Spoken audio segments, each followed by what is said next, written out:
how, or do you end it? So when you give the word to Esther, when we have 5 minutes left, yeah, and then I share my screen then when Esther starts speaking. Okay. Can you hear me now?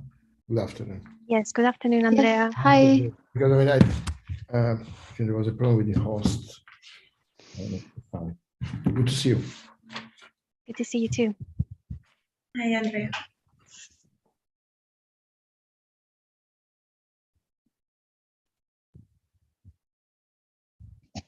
So Eva, somebody is using your link. Yeah, clearly. Yes, I might have shared the wrong link. Oh. It seems that it's not really you, the other one.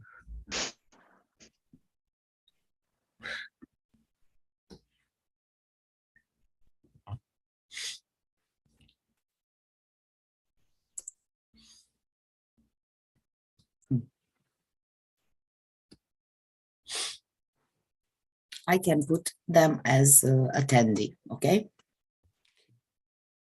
Good idea.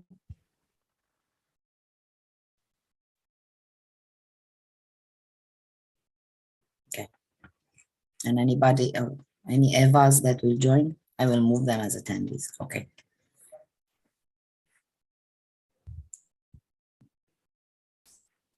You can start, the live stream is on, so you can start anytime you want. Thank you, Anka. Thank you also.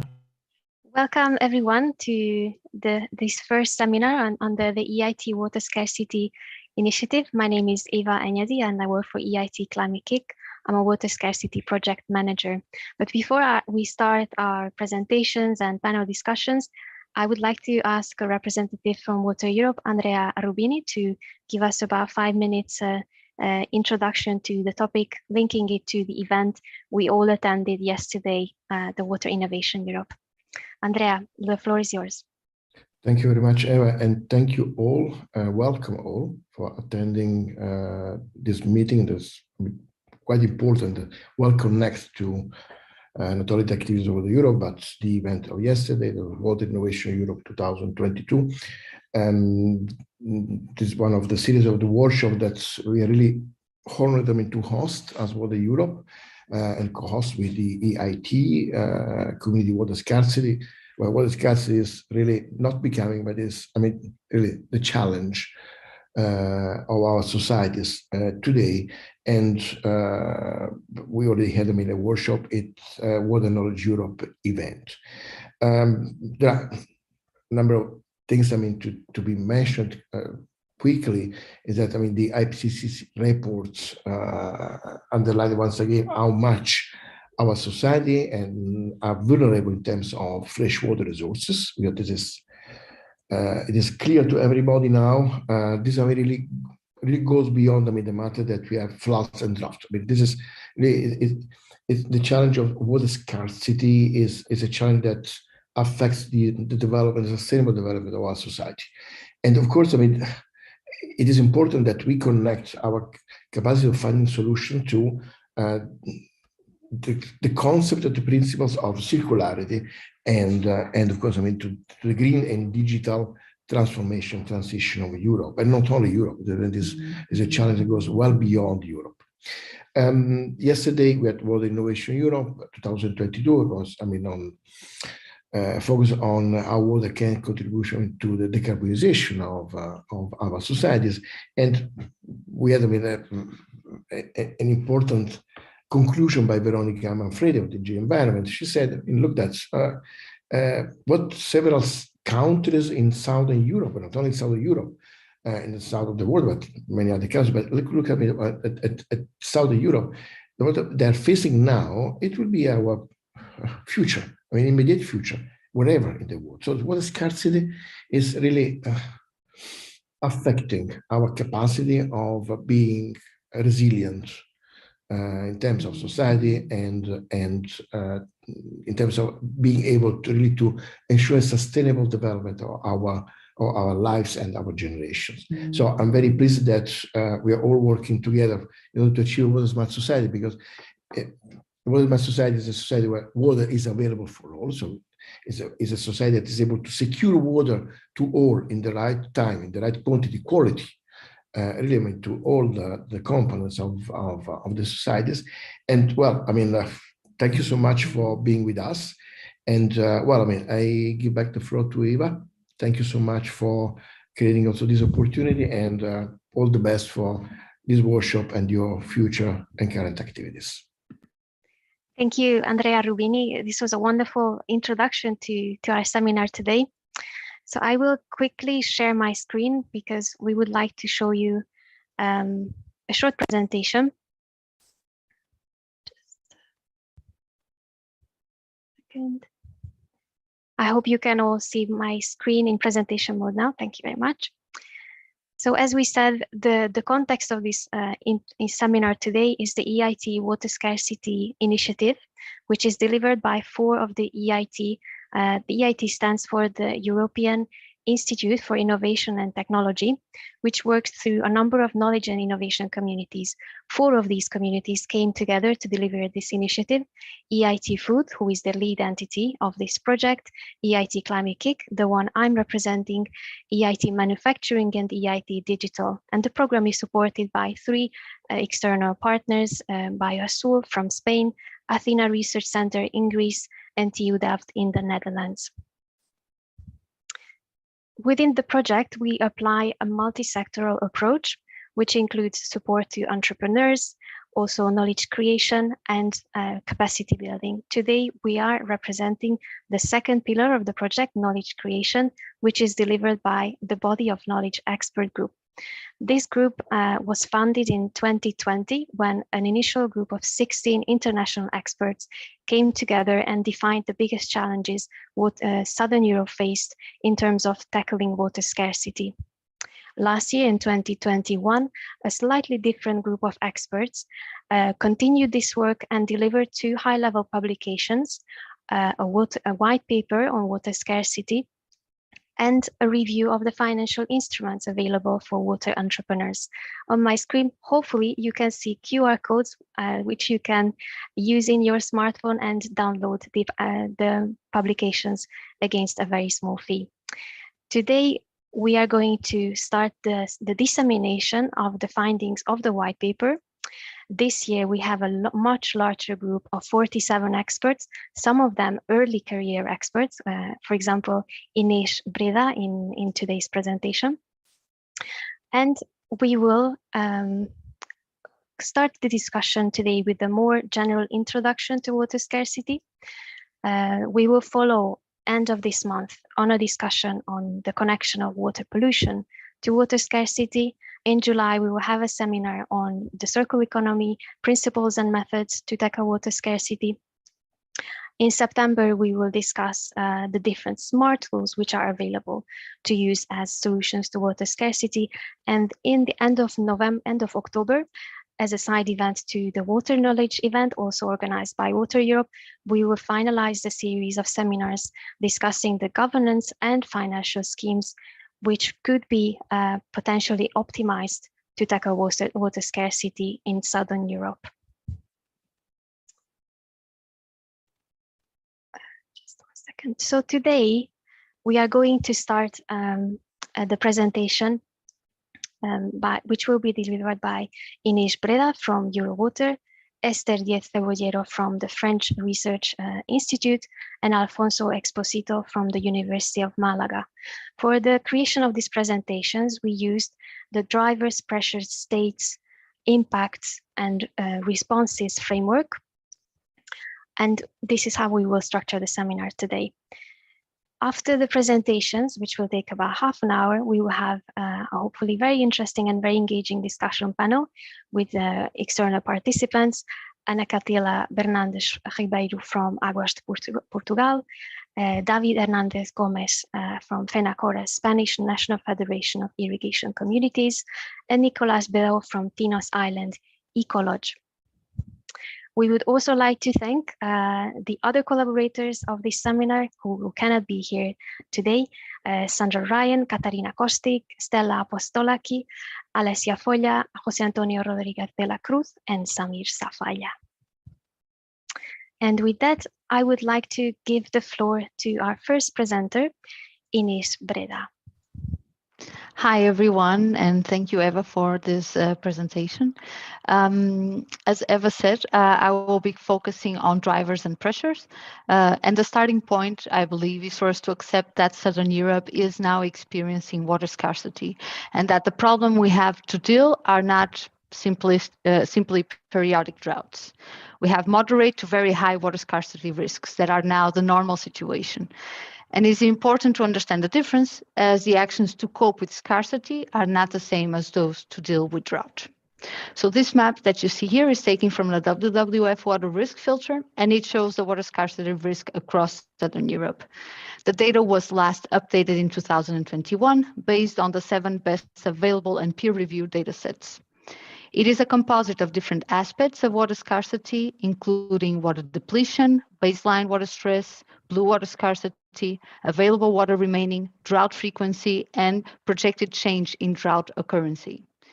Most of Southern Europe is facing high to very high risks of water scarcity, which can significantly disrupt food production, supply chains, other economic activities, and ultimately it can constrain growth and reduce the quality of life for European citizens. To take a little bit closer look to the issues, we will turn to the Water Resources Institute Acute Risk Atlas, which is in the next slide. Perfect. So as you can see here, the atlas is largely in line with the results from the WWF water risk filter, but it also takes into account environmental water demands. And it's important to note that both maps' outputs are a mixture of data and models. And to really understand how water demand compares to water availability, a local deep dive analysis and forecasting would be required. However, for the purpose of driving more action by policymakers, authorities, and water users, these maps show a clear and scary story. There is a particular learning from this map model that I would like to point out. And it is clear that it is concerning the entire region. The question here remains, what is the variable that is playing the more critical role? You see, these graphs are considering several variables, as I mentioned. And in this case in particular, they consider depletion rates, seasonal variation, groundwater table decline, flood risk, drought risk, and water stress. And when we looked at the individual variables, it became evident that water stress dominates the overall quantity risk. In the next slide, I will just clarify a little bit what do I mean by water stress, or what do we mean by water stress? So water stress is the ratio of total water withdrawals to available renewable supplies. And note that the available renewable supplies take into account environmental flow requirements. And this is the minimum required, but we already know that in many areas, flows in rivers often fall below the minimum needed to sustain their ecosystem and the livelihoods that depend on them. So the Water Framework Directive is intended to drive policies and actions to get water bodies into good status, but in many places the reality is that they do not achieve that, largely due to water scarcity and stress. So we see that to meet human needs, environmental needs are currently being sacrificed. And climate change is only going to make this worse. The European Commission, the European Commission Climate Action Programme confirms that climate action will drive more intense droughts and worsen existing water scarcity. Water stress will increase, and higher values of water stress will result directly in more competition among users. So in this slide now, you will see that you will see the current levels of water stress by country. And this was using data available from the Aquastat program. And we can see that across Southern Europe, the countries are largely dependent on surface water, which is the most vulnerable to climate change. Spain is the most stressed, but is largely self-reliant, meaning that most of its renewable water resources can be sourced within the country from the mountains. Oppositely, Portugal, for example, is very dependent on inflows from Spain. Spain's water scarcity problems could rapidly become Portugal's problems. And we asked about this dynamic to Águas de Portugal, and here is the answer. So if you could please, perfect. It is true, Portugal and Spain share the main water basins of the Iberian Peninsula.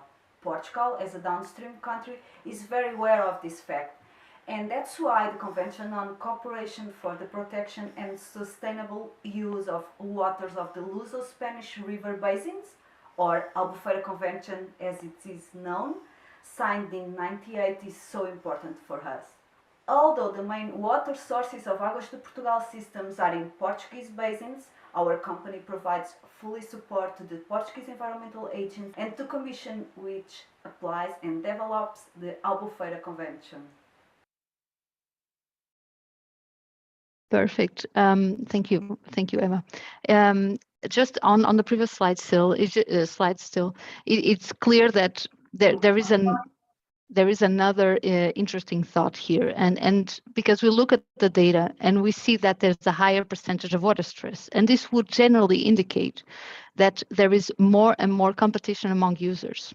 So the next step was to take a look at the sectorial water withdrawal in each country, and that's where I would go for the next slide, please. Perfect. So where is all that water going? And here we can look at some details. So the Aquastat we're still in that data set. The Aquastat data categorizes water into three main categories. So we have agriculture, industry, and municipal water.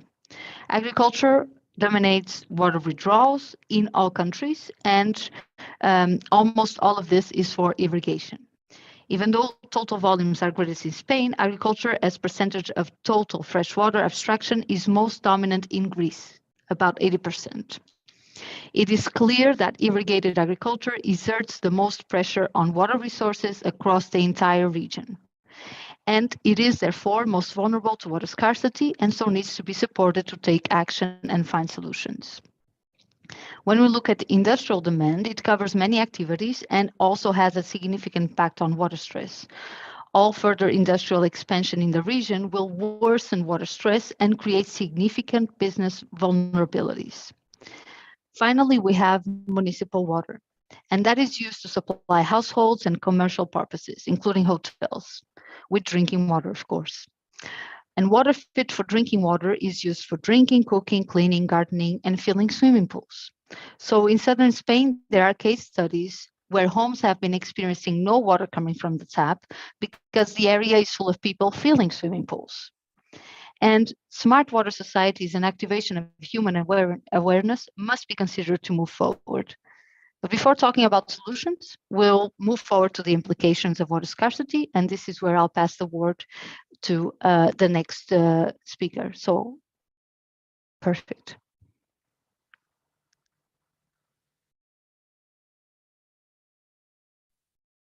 So before we pass the words to Esther Díaz Cebollero, who will talk about the impacts of water scarcity, we have asked a real farmer in the region of Barcelona to tell us about their experience regarding water scarcity. So we would like to show that video first.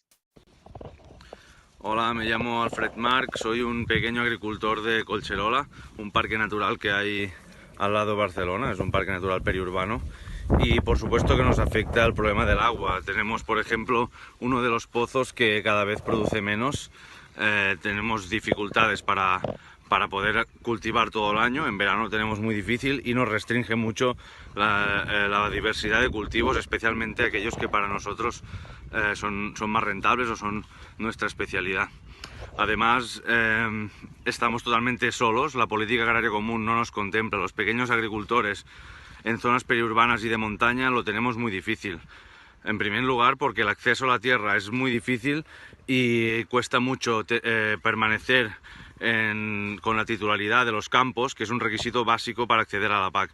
Pero es que además la política agraria común financia sobre todo a grandes productores, no grandes productores, empresas agroalimentarias, en contra de lo que dicen sus estatutos, de ayudar a desarrollar la cultura rural y al pequeño agricultor. Nosotros pillamos cero subvenciones de la PAC cuando estamos en una zona prioritaria, en un parque natural periurbano al lado de Barcelona, que tanto por soberanía alimentaria como por prevención de incendios y gestión del territorio es un enclave fundamental. Acordémonos de que menos de un 1% de la población, los agricultores, custodiamos el 30% del territorio. En Cataluña, 10 empresas obtienen las mismas subvenciones que la resta de 22.000 agricultores. Y os aseguro que una hectárea trabajada de un pequeño agricultor, por muchos motivos, produce más comida y produce más empleo que una hectárea de un gran productor. Un gran productor trabaja 200 hectáreas con un tractor. Nosotros aquí en 3 hectáreas somos 10 personas trabajando, entre campo, tienda, repartos, obviamente con muchos menos beneficios. En lugar de beneficios económicos personales, hay beneficios sociales para la sociedad, más empleo y más alimento de mejor calidad. Entonces la política agraria común tiene que cambiar, tiene que revisarse y tiene que orientarse a lo de que verdad esta sociedad necesita y no a lo que necesitan los grandes poderes económicos.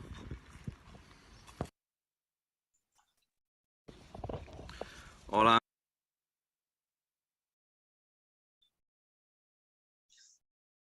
Okay, so after this video, in the second part of the presentation, I will describe the main impacts of water scarcity in Southern Europe, many of which are also applicable to other regions in Europe and abroad.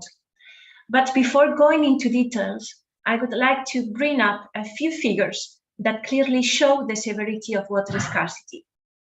Thus, according to the data that we had found in different sources, at least 11% of Europe's population and 17% of its territory have been affected by scarce water resources in the last 30 years. If we translate this physical phenomenon into economic terms, this represents a cost of around 100 billion euros. The lower availability of water resources does not only entail serious environmental consequences. As we show in the figure on the right-hand side of the slide, water scarcity has also consequences at the political and socioeconomic levels. And it is for this reason that we can talk about the multifaceted dimension of water scarcity. If we can go now, Eva, to the next slide, please. Thank you. So here you can read some of the main impacts of water scarcity for each of the different dimensions that I just pointed out in the previous slide.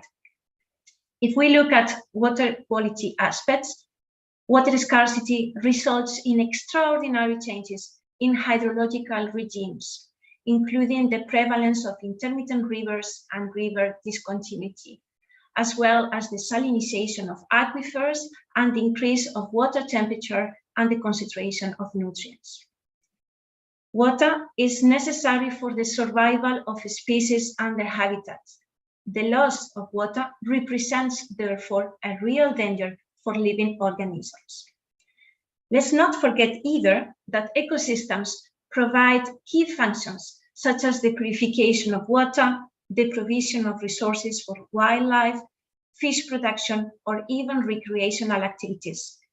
Water scarcity does not only put in danger the maintenance of ecosystems, but it also jeopardizes the provision of essential ecosystem services.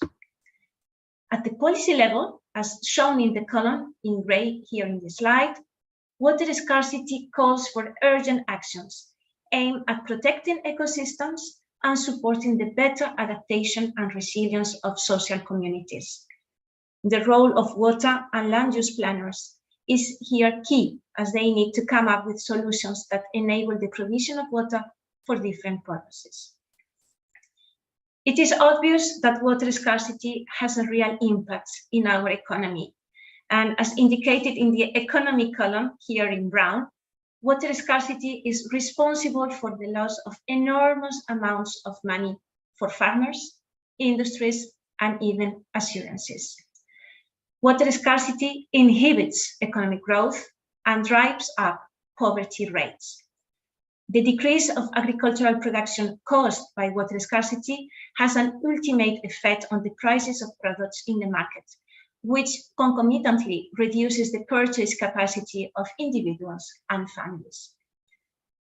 The last type of impacts included in the slide refers to the societal effects of water scarcity. And obviously, these ones are often intrinsically related to economic issues. Amongst others, we could mention 4 of them. Migration, which takes place when communities are forced to abandon their land and water scarcity does not allow them anymore to carry out their agricultural activity. Water competition and social conflicts for a limited resource. Failed health as a result of the presence of pollutants that cannot be diluted anymore in water, and overall lower life quality. We can go now to the next slide. And actually, here we show you an example. There are many examples that we could look at to illustrate the impacts of water scarcity in Southern Europe. But I would like to use, in this case, an example from France, because it's true that when we talk about water scarcity, we immediately think of countries like Spain, Greece, Malta, Cyprus, Portugal, or Italy. However, through this example, I wish to highlight that water scarcity affects countries farther up in the north, and that the situation lived in France could be also reproduced in other Central European countries. This spring has been particularly dry here in France, and it could anticipate what already happened in 2019. That year, a long drought episode affected 59 regions in Europe, what we call here départements, out of the 96 regions in continental France. Because of the situation, water restrictions measures were applied in many areas, and the economic impacts were extremely important. Thus, it was estimated that agricultural yields were reduced by 25%, as a result of which the price of products increased by 7%. The overall sum of indemnities to farmers added up to over 300 million euros.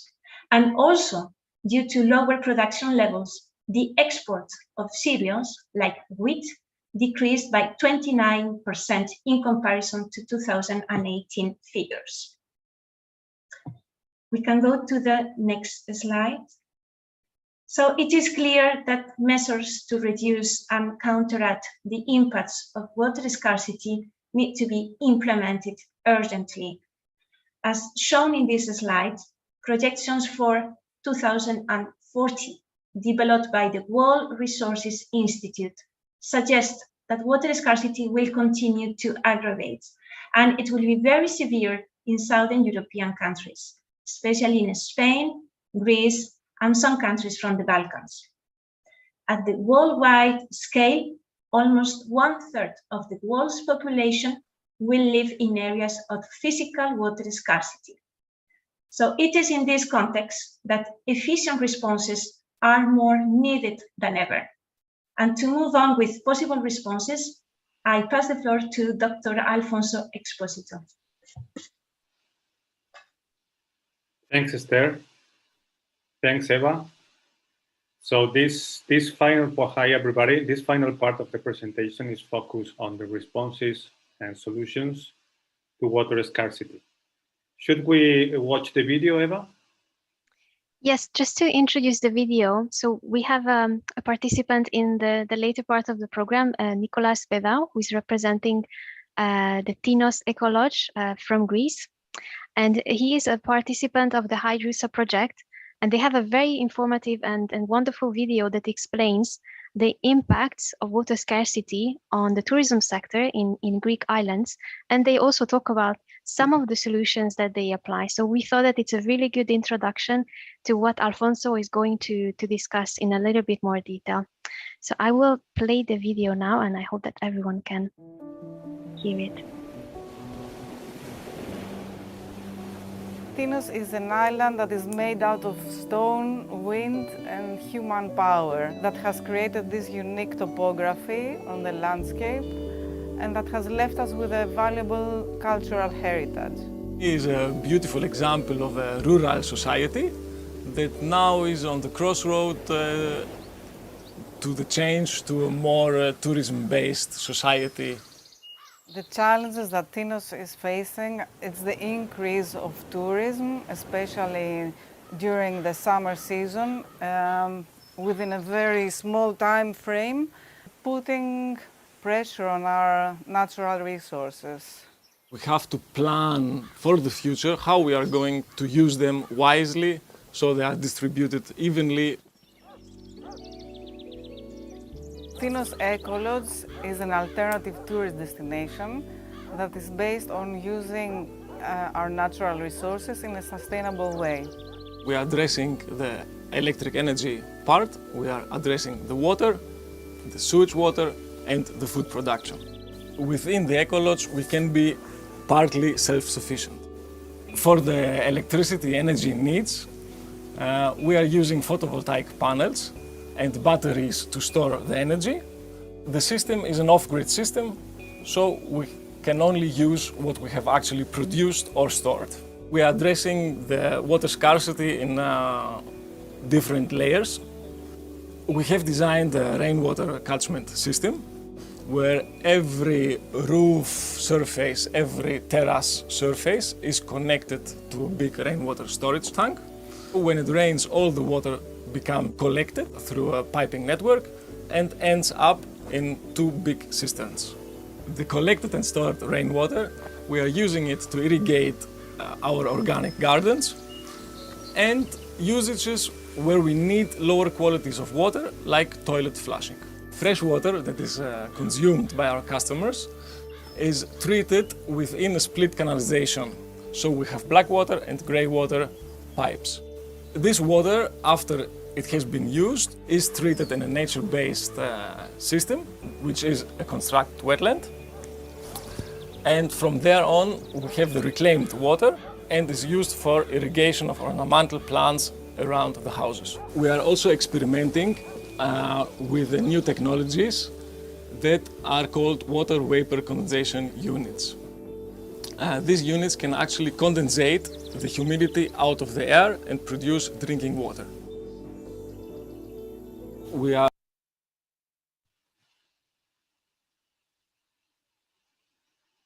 Eva, we cannot hear you. Sorry, I muted myself. So we will stop the video here. Of course, everyone, I recommend that you watch the video on YouTube. It's very nice, and also the other videos of this project are very informative. But now we would like to move on to the presentation by Alfonso Exposito from University of Malaga, who will, as we said, talk about the different solutions and the responses that Southern Europe is giving to water scarcity. Thanks, Eva. experimenting. Yeah, very interesting video indeed. So yeah, we need solutions. That's the point. And as we all know, following the European Framework Directive, these responses or solutions should be described in the program of measures that every European river basin needs to approve every 6 years in their hydrological plans. These solutions are designed to achieve the goal of good ecological status of water bodies in Europe and to promote the sustainable management of water resources, especially in water scarcity regions. These solutions are of different nature, technological, economic, or managerial, and are classified in basic and supplementary responses, depending on the case. And why this slide is important, because just to remind you that the Water Framework Directive was approved and came to force in 2000, and after 22 years, there is still a long way to walk because the goal hasn't been achieved. We haven't reached the goal of good ecological status of all European water bodies in quantity and quality. And quantity is very important because we are talking about water scarcity. So if we move to the next slide, here you see some examples of solutions, responses in every sector, such as improve irrigation efficiency in the agricultural sector to reduce water consumption, or minimize the water footprint in the industrial sector. But there are also many multi-sectoral solutions, such as appropriate pricing of water services to achieve full cost recovery, finding new sources of water, or improving the governance of water resources. We will focus on these examples in the following slides. So an important response to tackle water scarcity consists in establishing an appropriate price scheme for water services.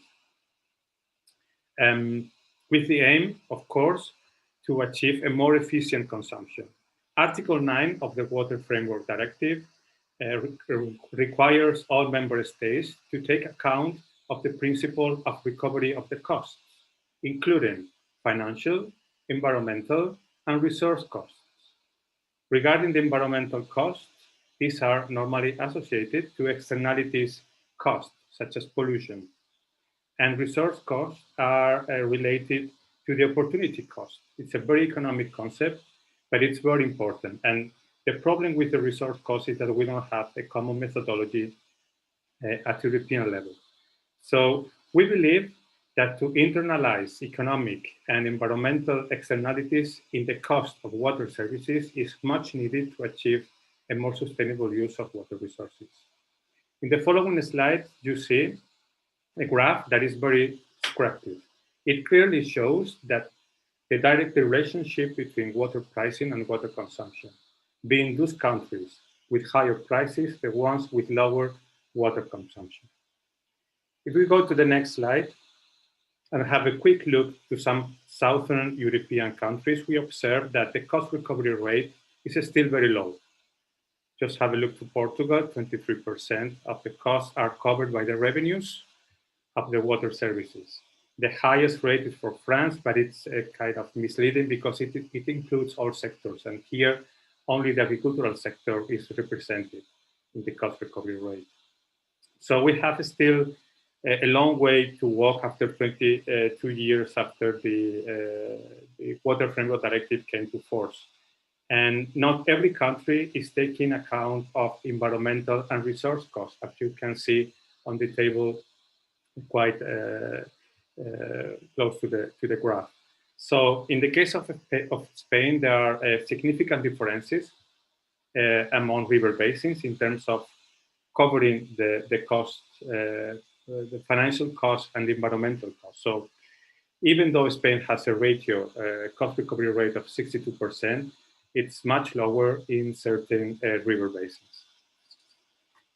So the revenues that we get from the water pricing schemes are not sufficient to cover all the costs. So we need to go a little bit further and try to apply the cost recovery principle as set by the Water Framework Directive at Euro level. So in this slide, we show another response to water scarcity that bases on looking for alternative water sources, such as use of reclaimed water, commonly known as water reuse, or desalinated water.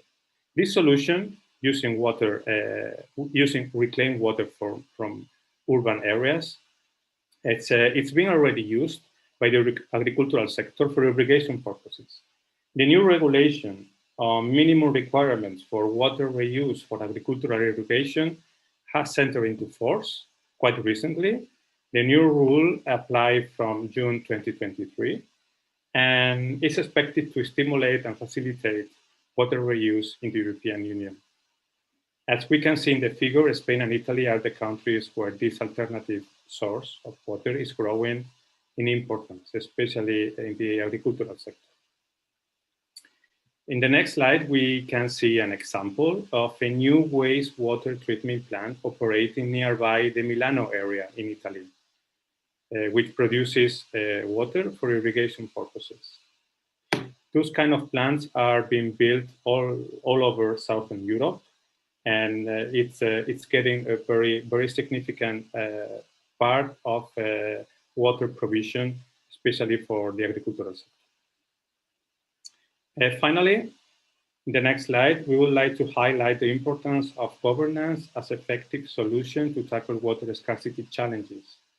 As remarked by the OECD, effective water governance requires a wide range of requirements to achieve effectiveness, efficiency, and engagement of all implied stakeholders. For that, we need a lot of requirements, policy coherence. We need to revise our policies at European level, national level, and regional level, especially the water policy and the agricultural policy. We need data and information, as we have remarked in the beginning of our presentation. There is a huge lack of information that could assist more intelligent or more efficient and more effective management of water resources. And we also need stakeholder involvement, because without the compromise of all stakeholders, the users and the regulators and the decision makers, we cannot achieve an agreement about how we want to manage our water resources, which are more scarce in Southern Europe. So to describe the importance of governance in managing the water resources, we would like to mention the case study of the Eastern La Mancha Aquifer in Spain, which, thanks to the collective action of all implied stakeholders, and I mean farmers, municipalities, and basin agencies, they have developed mechanisms to guarantee a sustainable use of the aquifer based on the Ostrom principles, that they are very important to guarantee sustainable management of the commons, in this case, our water resources. And finally, another interesting case study is located in Granada, where the collaboration between the agro sector, the basin agency, and the municipality has allowed to preserve the supply of groundwater, the ecosystem of a natural lake, and therefore its natural and social values, and the necessary economic development of the agricultural sector, which provides vegetables to many European markets. Therefore, through collective action and intelligent governance, a win-win result is possible, thanks to an adequate governance mechanisms and the involvement of all the stakeholders. So with this slide, we finish the part dedicated to the solutions. Eva, so I give you back the floor. Thank you very much. Thank you, Alfonso. And also a big thank you to Esther and Ines for presenting very succinct and interesting way the challenges, the status of water scarcity, the impact, and also the solutions. So we had a lot of time talking, so we thought that we would like to hear from you, everyone who registered the seminar and are here with us on Zoom, but also the ones who are watching us through the live streaming. So we would like to ask you all to go to the site menti.com. And when you get there, introduce the code 1975 86 and 0. So I'm going to give a minute to everyone to get there. So just to repeat, the code is 1975 86 and 0. And I will quickly change to another sharing screen. So the first question we would like to ask the audience is, in your opinion, what are the main causes for water scarcity in Southern Europe? And we would like to ask you to limit your choices to up to 3, so we can have a good spread of the answers. So we'll give about maybe 2 minutes for everyone. I hope that everyone managed to log into menti.com. You can also see on my screen the code if you struggle. So it's 1975 86 0. But we are already seeing some answers coming in from the audience. And interestingly, they change as the answers come in. So not everyone thinks the same, which is an interesting pattern for us to consider.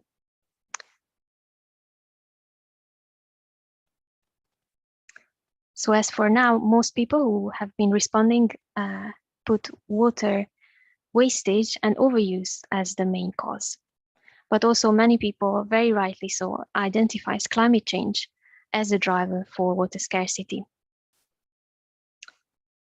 While we have someone who finally selected natural calamities and droughts and floods as something that causes water scarcity.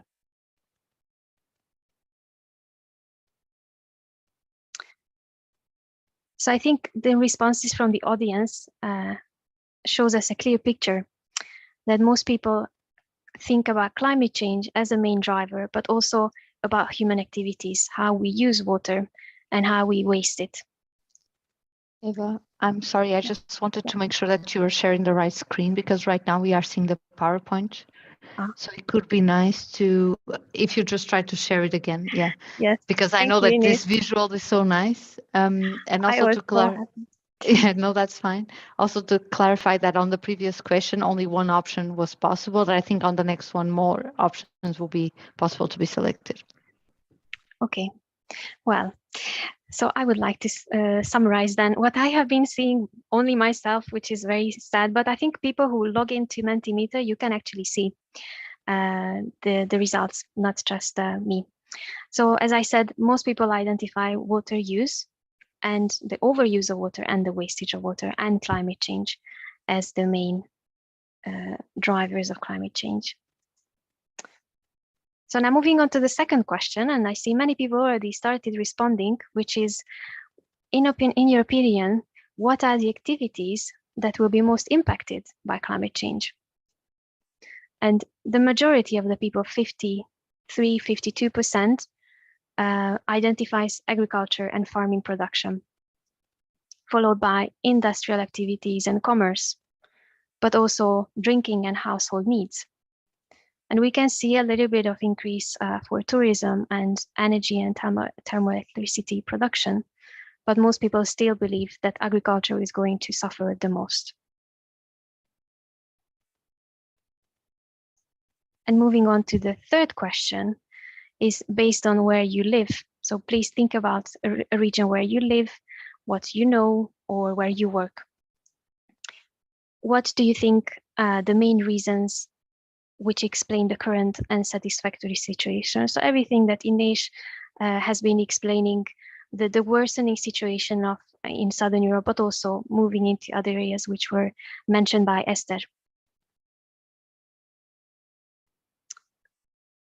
So it seems that most of us, most of you, believe that it's a lack of political will and also a lack of effective instruments. We did touch upon a number of instruments, and I think this will come up in the panel discussion, that we have options which have been tested for water scarcity, but they haven't been used on a large scale. So we can't see in large areas of Europe the impacts of those instruments.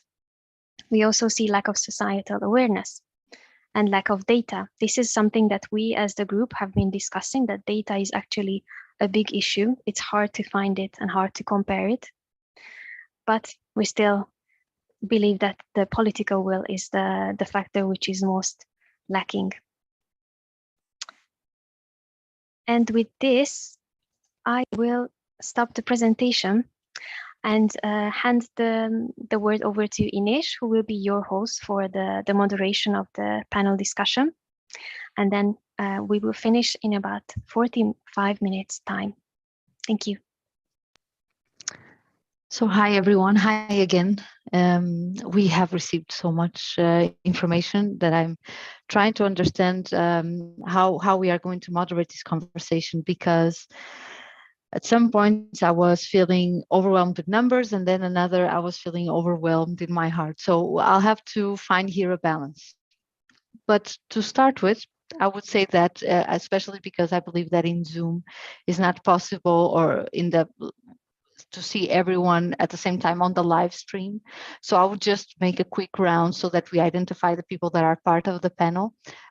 So if we could start by Catila from Agros Portugal, could you just shortly introduce yourself and tell us what Agros Portugal is?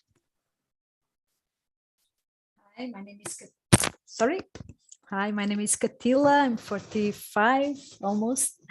I work as an engineering in Águas de Portugal, which is the public company responsible for the water supply and wastewater sanitation in Portugal. The bulk system, because Portugal has a characteristic that is divided the water supply and sanitation between bulk systems and distribution. And so we manage all the bulk systems in Portugal. We supply to the municipalities. And as I said, I'm in engineering, and I'm working in these fields of urban sector and wastewater, and water management. Thank you. Perfect. Thank you. David, if you could also share with us a little bit. Hello, good afternoon to all of you. Thank you for inviting me to this seminar. My name is David Hernandez. I'm working in FENACORE. FENACORE is the Spanish Federation of Irrigators Communities. Irrigators Communities in Spain is a non-profit association. With the members are farmers who irrigate the land to produce crops. So we are the national association that represents their interests, to defend their problems and to interact with the public administration as well. And we, of course, as many associations, we take part in projects, in research projects, and so on. Thank you. Nikos, would it be your turn now? Hello to everybody, and thank you also for having me. I'm by profession, I'm a landscape engineer and architect. And some years ago, we decided to create the Tinos Ecolodge, which is an ecotouristic facility. And we have tried from the beginning to design our place in a very environmentally conscious way and to address a lot of the different problems that we were already aware of due to our background, let's say, from environmental protection projects and so on. So it's for me. Very well. So now we are all kind of sitting around this table. I do have the back end of all the remaining speakers and Eva in case something is needed. But let's try to kick off this conversation. And I will start with Catila here with Águas de Portugal. I'm originally Portuguese, so I'm very curious about all of this. But to what extent do you feel that water scarcity is already affecting the agriculture, tourism, and industrial sectors in Portugal, and even water for human consumption, of course? Is it like, are we close to a breaking point? Are we facing it and just kind of patching it around? What is the status now? You are muted, Catila.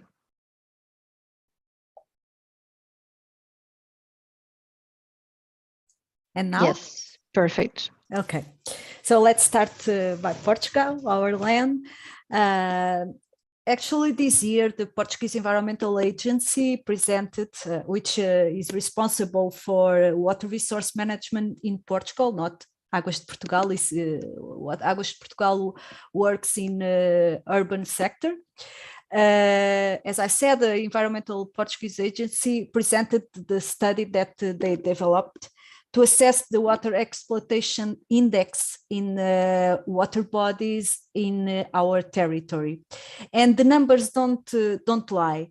I will present 3 or 4 that show how we are and what's the future until this century. Rainfall in Portugal and in Spain, they say that has decreased by about 50%, and it is expected to decrease more 20 until the end of this century. Since 2000, there are only been years with medium and dry years, and the peak of the wet years that occurred in the last century were not observed. So we are in the middle and in the low part of the rainfall in the by year. In this century, there is not the same water available, and with a reduction of about 20%. So the projects that has to be implemented must be reviewed in the light of this information. The water abstraction in Portugal on average is around 6,000 million cubic meters.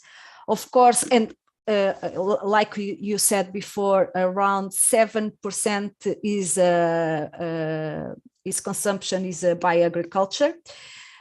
We don't have to be on panic because we have around 60,000 millions of water flowing into our rivers, but half of these 60,000 millions is originated in Spain. So we are very dependent on the situation in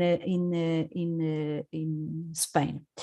The water exploitation index is worse in all basins as a result of the decrease in availability, but also in decrease of consumption, reaching very high values like 40% in some hydrographic regions, special, as you know, in southern part of Portugal.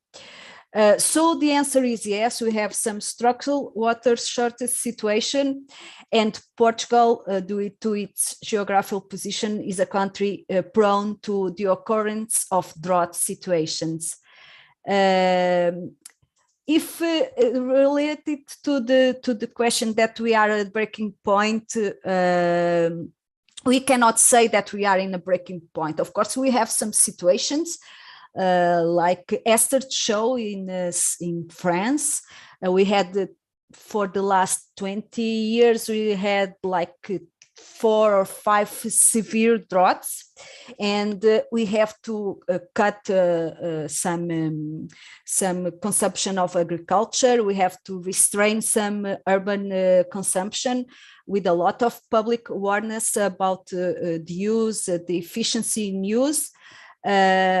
But we cannot say that we are in a breaking point. But if we do nothing, the situation will be complicated. As you said in the question that you made in the interview, the business as usual under water scarcity is not sustainable. For finish my answer, because I talk a lot, as you see, the limits, the book of the limits of growth is now 40 years old. Last week it made 40 years, so almost my age. And we think that we are in the generation that we stop to think about the next generation and to start to think about now. So it's a mixed question. Yeah, yes, we are we feel water scarcity. We are not in panic, but we have to act now. I hope to answer. Yes, Catilla, and I have so many follow-ups, but I do have to respect that I have other people here also that I need to ask questions.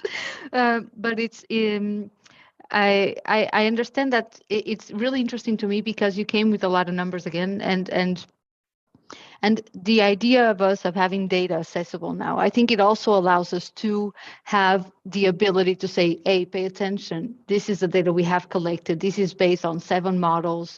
These are the variables. This is what needs to be done. So I believe that having data available with regards to water scarcity is in fact important to raise awareness. So that was very interesting to hear your speech with so much data. I will move to David because I was hearing, it was not your presentation, but I was hearing the agricultural side, and that's where I felt that my heart kind of sunk because he says something that it was estamos completamente sozinhos, estamos completely solos, or completamente solos, which means we are completely alone. And the way that he said it, it just I mean, it's real. It's real. There's no doubt about it. And I think that language here meant a lot. The way that the selection of words meant a lot to me somehow. So in your case, David, what are you feeling? What is the current mood of the agriculture sector in Spain? I don't know. Could be as the video as we saw with the farmer. I mean, we farmers suffering for European politicals that sometimes or most of the times are not aligned or are not addressing together with the farmer interest.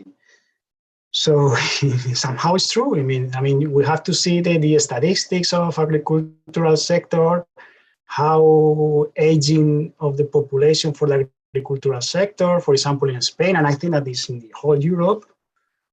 If I remember right, is more than 40% of more than 60% of farmers are with more than 70 years old.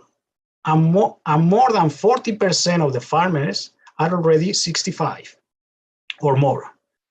So with this kind of figure, we can imagine what is the expectancy of the. Yeah. It's true. And it also, means and as this farmer said, more and more the big groups of food production are taking the ground. But this is because at the end it's a question of economic. I mean, if land or farming sector is not giving you enough money to provide a life for you and your family, you finally sell or you rent the land and you move to the city. This is a process that we have been suffering from the centuries, but nowadays is more intense. I would say. This is my opinion, my personal opinion. Yeah, but it was also a personal question in a way. But I was hearing you, and you were talking about age, and age is a diversity factor as well. And I think that we have to see that and try to promote that in the sector. Mm-hmm. Also, because I feel like it can be a present somehow as a barrier to the introduction of digital solutions, for example. So there's some sort of capacity building that needs to happen and investment on education, but I will leave that question to later if we have time. I will go again to you, David, sorry, but so now we talked about the mood, but if we go to what solutions are working, right? What is it working? What would you say? I think that in terms of water, the best solution to tackle water scarcity, at least in agricultural sector, in irrigation, is to invest in water efficiency. Invest in water efficiency means or is equal to modernization, to upgrade the water infrastructure for irrigation.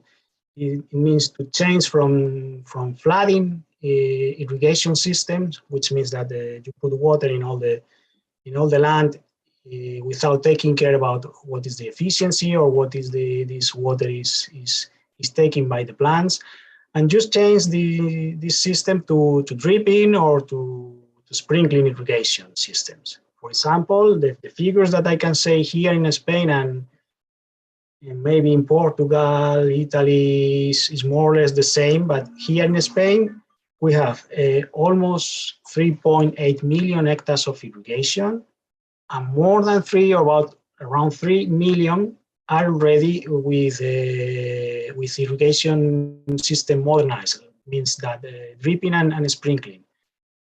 This is a huge effort that must be done by all stakeholders, by farmers taking loans, taking private loans, and also by the public administration to supporting and to financing this change of system.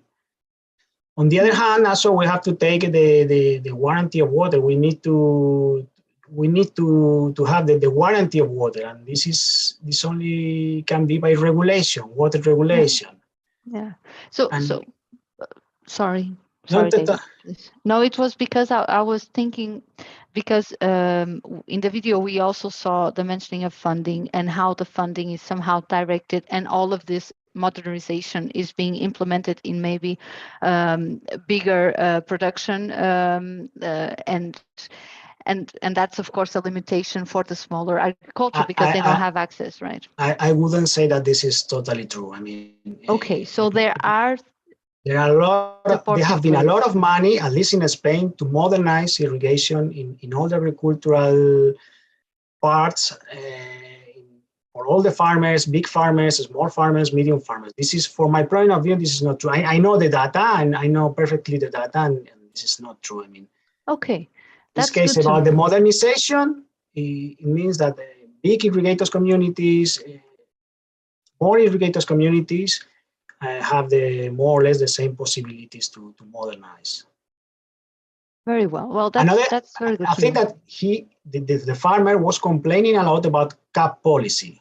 which is not I see. totally directly with the Article 46 with the water investments, but not direct. He means more about direct subsidize and the cap policy for the first pillar, not for the second one, which means more the investment, water investment. I see. Good. But that's also good to know, because it could also be something that we were saying, okay, there's a lack of financial support. So that's not the problem right now. So we are talking more about how the modernization can actually be implemented and rolled out, especially when we are talking as well of people that have already a specific age, and maybe they are prone or less open or more open to be able to implement all of these new technologies and things like that. Okay, I see. I will pass to Nikos.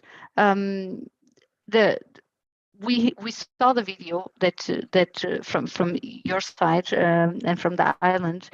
And here, of course, we have a different approach, because the approach here is, of course, coming from a circular economy perspective. It comes from a perspective where things are being produced and used, used, reused, and it's very circular in its dynamic. You said that you have been moving from ecotourism to agro-ecotourism. Could you just please explain what does that imply? Yes, for us, I mean, in the initial design of the ecology, we focused a lot on the clean environmental factors that we could influence, like water, energy, etc. And because our business is in a very resource-intensive industry. In the end, tourism needs a lot of resources. We thought that, okay, what can we do more? And we thought about, okay, we have to start working with the land again. So we are becoming like young farmers. I'm 40 years old, but as I hear the averages, I'm still a young farmer. And so our idea was to actually go to regenerative agriculture so that we can sequence carbon into the soil, we can restore soils, we can feed also the ecolodge customers within our gardens. And also the surplus that we generate to sell it to local restaurants as a really local product. I see. Okay. And just for me to understand a bit better, because this, I feel like the entire project itself, I mean, it touches upon the social benefit that was also being mentioned today in the presentations, because it adds back to the community. Everyone feels involved and part of, right? And that's a big part of it. Yes, for sure. We see it also in our customers that, for example, we are taking them on a tour around the ecology and showing them the water systems, cisterns, and so on and so on. And what we see more and more, it is normal people don't have a picture what 80,000 liters of water mean. So they see a cistern, for example, you show it to them, you explain how we fill it up and so on and so on. And a lot of times what you see actually happens after 3 days, 4 days, they come back to us and they are, Nico, the cistern level dropped 10 centimeters. So they're starting to engage with the systems, yeah? And they're starting to have a picture what it means when they are showering, what it means when they do things. So we think this is a very positive outcome of what we are doing, that it becomes visible. It's not just data in Excel sheet or whatever, but you can see and touch it. So there is there's a clear engagement, right? And yeah, that's really and a good awareness. Yeah, that makes the whole project, of course. There was also something that I wanted to ask, and that is, what is not being said? What is not being said in this whole speech? Because we are dealing for a long time with water, I mean, with droughts and then water scarcity. This is a topic, right? So what is not being said? We saw a little bit of lack of political will. Is that what are we not talking about that could help us solve the problem? It's an open question. I would add that I also didn't read, but I didn't have much time to read your brilliant study, the innovative solutions to cope with water scarcity. And one thing that I think it's missing, and for me, for the last years, it's very important. I see it's very important. It's spatial planning. We have a architect here, a special architect, I think, so he can talk more about that. But I think spatial planning, it's very important, so you can decide which activities you can choose to put in some areas. Like we see, I have an example, it's easier to understand. In Alqueva, which is the biggest reservoir in all Europe, in the southern part of Portugal, we had an explosion of intensive culture of olivicultura. I don't know to say in English. Sorry, Inês, can you help me? Olive oil production. So yes, it's we turned we call it the golden plains, the golden plains. So now it's green everywhere.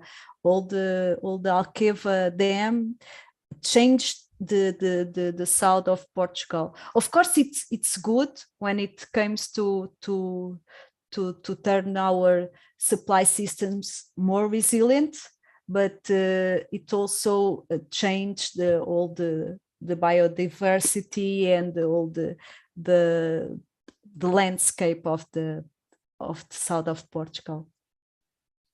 Yeah, I see. I never thought about how that could actually, I mean, I thought about how we could have an impact by, looking at community level and understanding what could be done. But architectural planning, it was not something that I just had in mind. So really good that you point that out for me to just have that in mind for next time. Good. And David, after you talk a little bit about what you're doing, I'm wondering, how has the communication across different stakeholders been changing over time? Because maybe if you started, I don't know, 10 years ago, was the level of communication different? Now it's like more serious, or you feel like it's more genuine, or it's driven by different motives. Have you seen a change on the communication between stakeholders?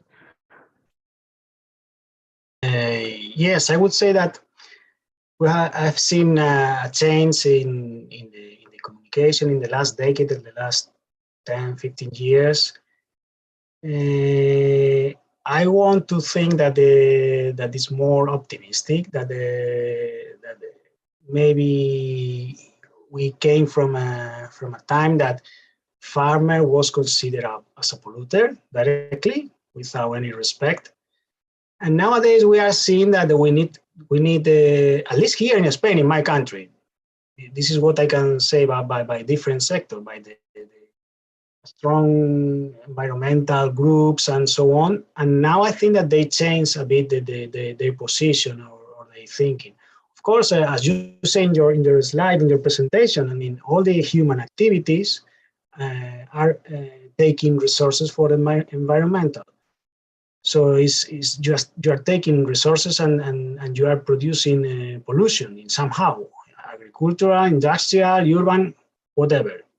But at the end of the day, we have to live, and all of us we want food in the supermarket. And unfortunately, we saw at the beginning of the COVID-19 the consequence in the supermarkets, people getting crazy about that there was no food in some supermarkets, about the importance of getting enough food and quality food.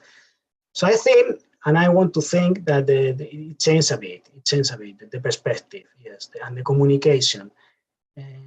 We need to do the things better, of course, as a farmers and all the water sectors involved. And we are doing, I mean, this is what I explained at the beginning. In Spain, before 2000, we have more than 54% of the irrigation was by flooding system, which is the most inefficient way. And we changed now it's 76. So we have a lot of we have done a lot of improvements in this sense, and must be recognized by the society as well. And we, of course, we are taking the land, and we are using water resources and land, but we are also producing food. I mean, the farmer on the video is not eating all the food that he's producing. We are eating all of that. So. Yeah, of course, but it's good to hear that there is some more awareness, and I think that's what we have been talking about, that there's this change in generation, that we need to solve the situation now, and that is, of course, I can see that. Catila also mentioned that, and you can see that with a different type of engagement from the stakeholders, which is very good to hear, despite of me still thinking that there's also work to be done within the different sectors. You know, I don't think there's a lot of collaboration between the tourism and the agriculture, and I think all of that can be done better. But we can also return to that. But Nikos, from your side, you of course in the beginning had to come with this crazy idea and explain to people what you are going to implement, and kind of drive it, and it can be that now we are seeing it, and it's really easy to understand it, because it has visuals, it has results, it worked, but how was it in the beginning to actually make sure that people understood what was coming to the island? It was a tough time. Nobody. We didn't find a civil engineer. We couldn't find designers. We couldn't find construction companies. So in the end, we were just lucky that we had the knowledge, or we could obtain the knowledge to do most of these things ourselves in the end. Yeah. So this was really tough to convince people that it's possible. So we had to find on our own the legislations to convince the building permits and everybody that it's possible and it's allowed to do it. We had to read up the European law and to bring it to them and so on. So we had a lot of problems all around it. So it was an adventure. But what we are seeing slowly is that people engage more. So they see us, they see the things that we are doing, they are working, and that we are also, it's a little bit funny, I call it always, we are not like crazy hippies. We try to be on the normal part of society, so everybody can accept what we do. Yeah, so that it integrates and translates to everybody. This is the idea behind it, and I think this works fairly well, and we have quite a lot of positive feedback. Yeah, wow, I cannot imagine. I mean, I assume that it can be really challenging to try to come up with this. And you're saying that you're kind of, innovating something that is so static, like legislation, right? Something that you really need to come with an argument and a reasoning and an understanding. So I'm really happy that you were able to do that. But I should also mention that the project, of course, is working, but it's not a quick fix, right? Because we know that water scarcity is in movement. So it's not something that it just stopped and it will stay like this. So it's something in development. So when you look at the project that you have, how do you see it evolving over time? Look, for me, generally, in my thinking, we have to be careful that on the one hand, we have technologies that can help us, and they are quick fixes in the end. But in the future, they create new problems. We see it with many technologies that they create few problems that now we cannot foresee, or we need the quick fix and we ignore the problem and postpone it to the future.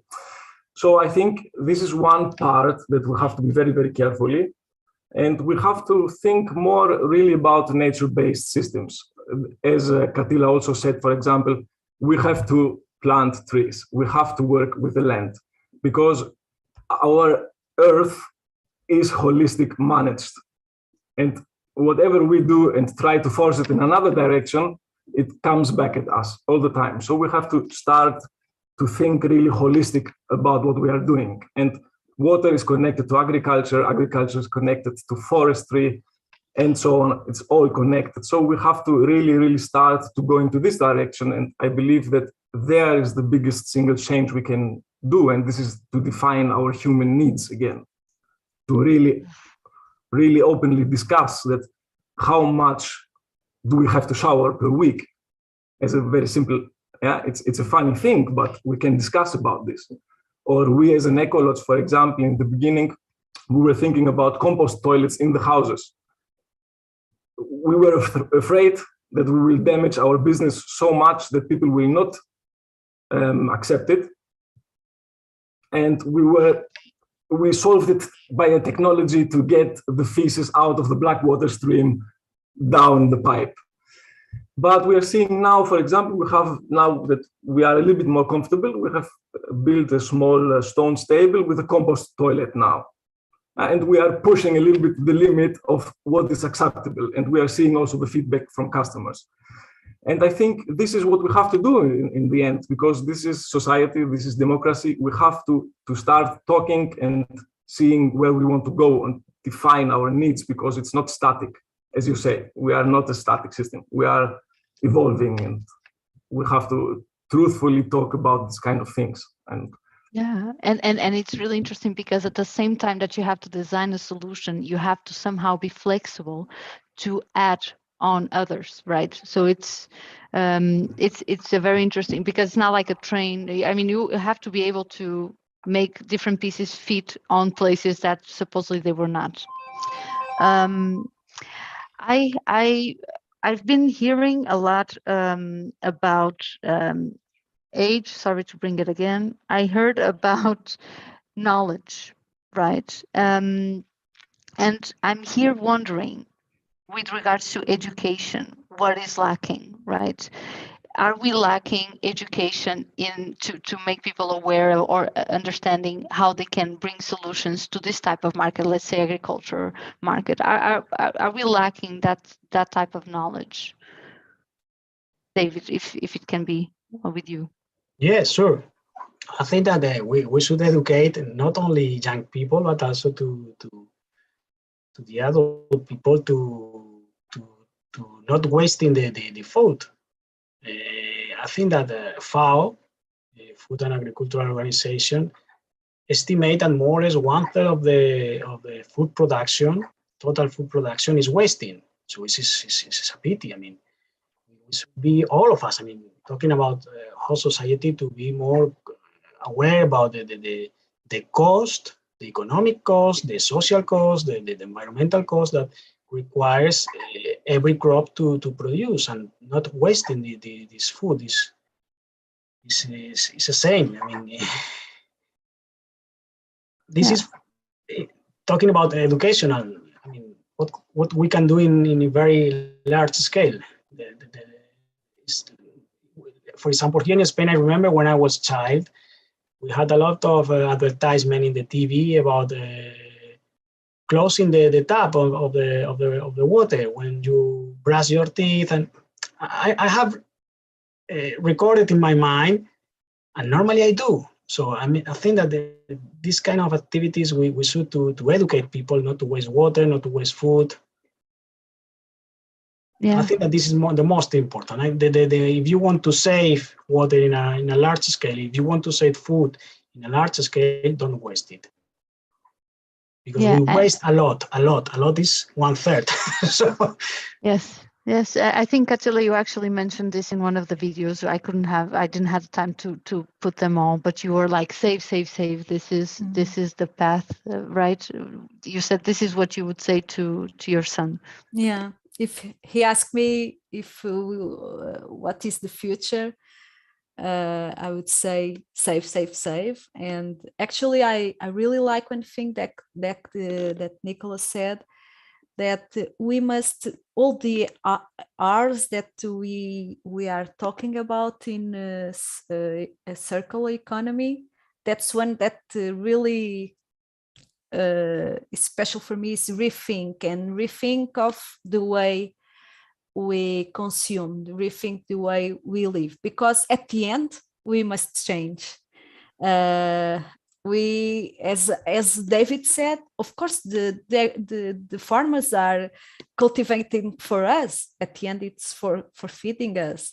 So we must rethink, and rethink is I'm not a defense of the grow, like an economic solution for everything, but we must rethink the way we the limits that we have. I really like one sentence that our ex-ministry said, that it's not water that must adapt to our systems, it's our systems that must change to ensure what nature can do, what is always done best, ensuring its value as the water it's circulating the resource, regulating flows, maintaining quality, and ensuring availability even in times of drought. It's not us that should adapt to the water, it's us that should adapt to natural systems. Yes, completely agreed. Catilla, thank you so much for your feedback. It's very philosophic, it's not I know, but we are in the end of the speech, so yeah, it's okay. So, are there any final notes that the rest of the panelists would like to add? No? Any final thoughts or awareness that needs to be raised? Ines, I saw a hand from Andrea Rubini. Oh, I didn't see it, sorry. Yes, Andrea, please. Yes, just a few words. I mean, I think that there is an overarching challenge, that is behind, water scarcity. In 1999, we were 6 billion people on this planet. I remember that I celebrated, this event with the UNFPA. The report was called 6 billion. And I think that it's demographic challenge has a great impact on water management and water availability. On the other hand, there is also something that we might have not considered enough, that is not only a matter of figures or numbers, it's a matter of demand, an increasing demand for quality services. If you look at India, with 1.3 billion people, in the 90s, early 90s, the middle class, few million. Now, the middle class could be something like 25% of the total population, which is an unbelievable increase in terms of demand of quality services, which has an impact on energy, on water, on whatever, on agriculture, on whatever. And this, it is not that different, in Europe, because in the 90s and the 80s, the quality of demands for services in Europe was not the level that we are facing today. And this on the one hand. On the other hand, I think that we should look at the matter that if we'll reiterate the concept of the linear approach in using water, we will really go nowhere. Take, use, and dispose never worked, in my opinion. It's not a matter that it worked before, it doesn't work now. It never worked. The approach, the circular approach, the circular economy, the circular methodology is something that we should have started using, many years before. And now it's not any longer an option, is a must. That we need to design our societies on a circular approach. And this is the only way really to achieve a water smart society. Then, each and every contribution it's good. And what we need is to work on a strategy that look at the circularity of our resources, and particularly when it comes to the water sector. That's all. Just my contribution. My 2 pennies. Yes, no, but thank you for your insight. It means quite a lot. And I feel like it's also important for us to have an idea that this is a world problem. And here, of course, we are focusing in Southern Europe, but there's many learnings and many reflections that can be done. I will end the presentation here, but I will ask for a reflection on the main thoughts. First, by Stella, if that's possible. Stella, if you could give us kind of a summary. No, from Stella. No, Esther. She's here, right? Esther, yes, you're there, sorry. Esther, if you could give us a 3 minutes or 2 minutes take on what was said during the panel. Yeah, sure, Ines. Very quickly, but before I do that, I would like to thank everybody for this workshop. So thank you very much to the panelists, Katila, Nico, David, to all the participants. At some point we were almost 50 people, so thank you very much for that. To Water Europe, obviously, for supporting us in the organization of this seminar. To our colleagues that really helped us in the preparation of this seminar, but that couldn't make it today. And obviously to the EIT for their trust in our expertise, in our experience. So thank you very much to all. So to finish this seminar, I have tried to take some of the messages to take home. And actually I have tried to structure all the different comments and ideas into 3 different questions. The first one is, what is the situation now? Well, the situation is that water scarcity is a phenomenon that is not only evident in Southern Europe. There are other areas in Europe that are heavily touched by water scarcity, so we will have to deal with that. And the risk is that water scarcity finally spreads all over the continent, and we really need to make decisions about the measures to be implemented to adapt to that situation and to increase our resilience and also mitigation opportunities. If we take the numbers from the Portuguese Environmental Agency, we can see that obviously rainfall in several areas in Spain, Portugal has decreased very importantly by 50%, if I wrote down the numbers correctly, and rainfall is expected to decrease even more till the end of this century. Still, the situation is not at a breaking point. There are some reasons to be optimistic, and we have to work on that. I also noted one of the comments on the chat from Andrea Rubini, who said, okay, you are talking a lot about Spain and Portugal, but don't forget Italy. This year in Italy, in the region of the Po Valley, they have been asked to rationalize the use of water. So once again, the situation is not at a breaking point, but we have to be very careful and we have to work on the implementation of appropriate measures. The second question regarding the messages to take home is about what can we do? What are the solutions that are really available to help us overcome this difficult situation of water scarcity in Southern Europe? Well, the first thing that we can say is that impacts are nowadays evident in many areas, and a lot of solutions have been put forward by the research community and also by water and land use planners. Something that we have to consider is that data is extremely important to raise awareness and also to support research activities. Another aspect to take into account is that we have to continue investing in water efficiency, water infrastructure for irrigation. We have to shift from this flooding irrigation system to a more sophisticated dripping system that allows saving water. David mentioned just in Spain, almost 3 million hectares of soil are already irrigated through these sophisticated dripping systems. And the public administration is supporting them, is really supporting all different types of farmers to modernize their water infrastructure systems. So we have to continue doing that.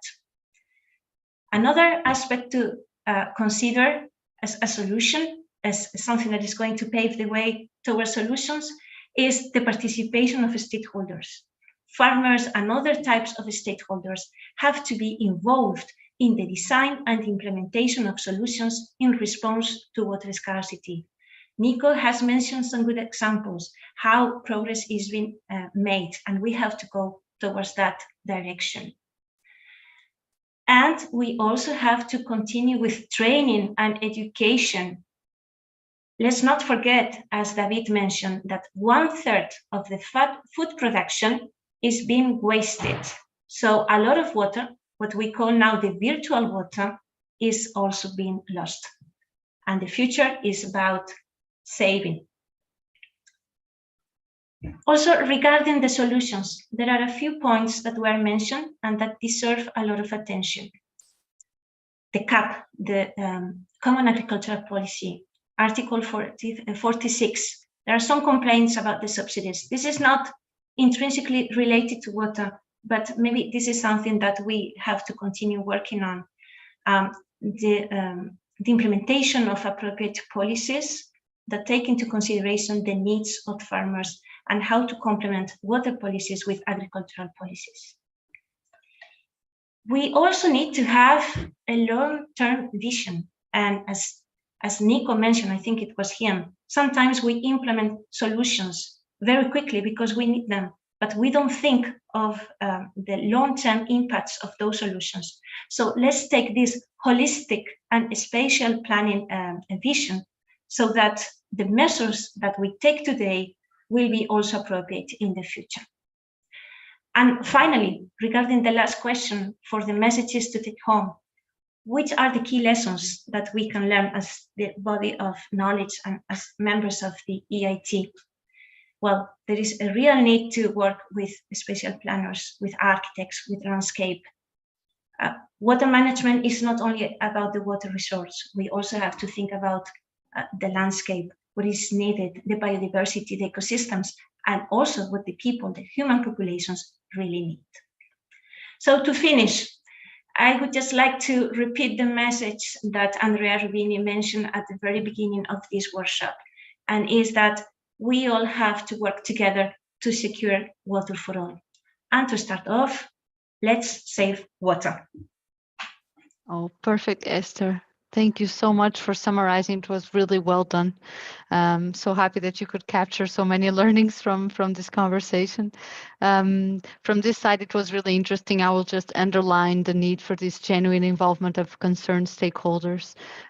This is a white paper that has been prepared by Water Europe, Water Beyond Europe Working Group, and it's to be published. And it really highlights the importance of genuine social partnerships and dialogue to build effective water dialogues and alliances. And I hope that we are able to do that internally in each country and also at international level. Thank you so much. Eva, I'll pass it to you. Thank you, Inish, and I would like to join Esther to congratulate and thank immensely all the participants, the panel, the experts, all my colleagues who made this session a possibility, and of course Water Europe, who is our main partner in the collaboration of these seminars, and all the attendees, everyone who joined us on Zoom, and also everyone who watched us on the live streaming, and everyone who will see the recording. So just to sum it up, this was the first seminar. There will be many more to come. Please follow us on social media and you will receive notifications about the following seminars. And each of the seminars will be followed by a written document where we capture these take-home meeting messages. So you can have a reflection, and please feel free to comment on the recording, and we will hopefully get back to you with some answers.